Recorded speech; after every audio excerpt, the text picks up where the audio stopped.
Hello, I'm Craig Jeffrey. Welcome to this short video. In this video, I want to clear up a few confusing terms that can cause a lot of consternation among people, and these are related to payments and Treasury. In particular, we're going to look at Payment Hub, Payment Factory, Payment Center, and Payment on Behalf of. There's a lot of confusion. Different papers, different presentations sometimes confuse Payment Hub and Payment Factories. So before I get into that, I just wanted to give you an opportunity to subscribe to our YouTube channel, which will share more information on that, as well as you have the opportunity to download a free report, our Treasury Aggregator Analyst Report, which is part of the Analyst Report series, which describes Treasury aggregators, which cover a tremendous amount of the area that we're talking about today. So let's begin with the diagram and look at the sector. So if you look at the top, you'll see Treasury, which is the light gray section. So this shows elements of a Treasury system, perhaps a Treasury management system, the sources that create different types of payments, all the way through to payment delivery to the banking network. So this is the light gray section. If you look at the payment center, this is the dark gray section. This may start with an operating area and end with a shared service center or a payment center. That's a dark gray section on the bottom, and that would cover AP, payroll. It might cover different types of benefits, claims for certain companies. So that would be the next section. So the orange section in the middle of the screen is the Payment Hub. And the Payment Hub is the technology that will take different payment requests, convert them into the right type of form, and generate the necessary output, whether it's a file format to be delivered to a bank, or perhaps even to create and produce checks or other physical media payments. Finally, on the right-hand side of the screen, you'll see banks and networks. So this would be delivering information to ABEX, SWIFT, or directly to banks for distribution to the ultimate receiver of that data.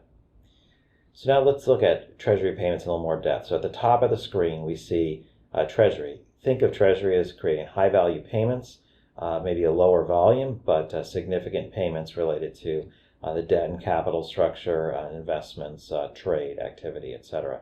This is oftentimes created by a Treasury management system or a Treasury risk management system.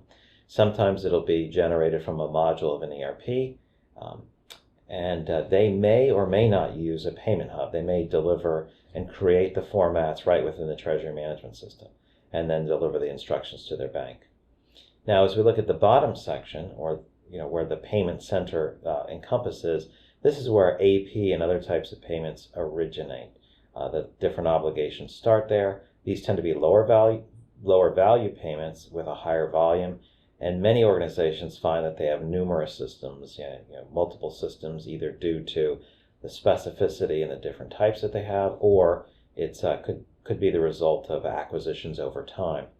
So because they have multiple systems and have to support multiple types of formats, many organizations will move and take advantage of a payment hub. So they'll leverage this type of technology, a payment hub, a system or a service that will take care of transforming the data into the right format and take care of delivering that information to the right endpoint, let's say a bank.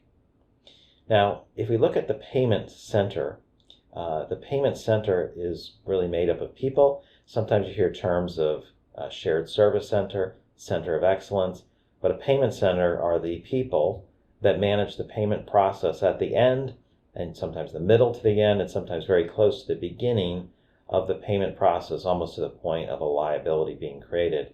And they will take care of creating the payments and making sure that they get delivered to the right area. Whether they use a payment hub or not, a payment center would take care of those activities. Now, a payment factory is sometimes confused with a payment hub, but a payment factory has two key elements. One, it has a payment hub. That's the technology that allows you to generate these different payment formats, transform one format to another, maybe a proprietary format out of your underlying system, and then create the right format to insert it into the different payment systems, country by country or region by region. But a payment factory combines that payment hub, the technology, and the payment center, or the people that handle that processes.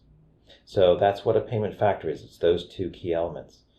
Payment on behalf of is not necessarily shown in this chart. That's really related to the banking structure.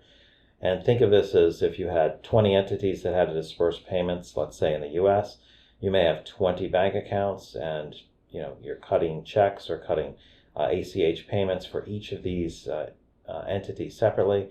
A payment on behalf of structure may allow you to create a single entity that will pay for all those other entities. So payments are generated out of a single entity in that region, in that country, or perhaps globally. Thank you for watching. We invite you to subscribe to our YouTube channel, to connect with us on LinkedIn, and download the Treasury Aggregator Analyst Report. Thank you.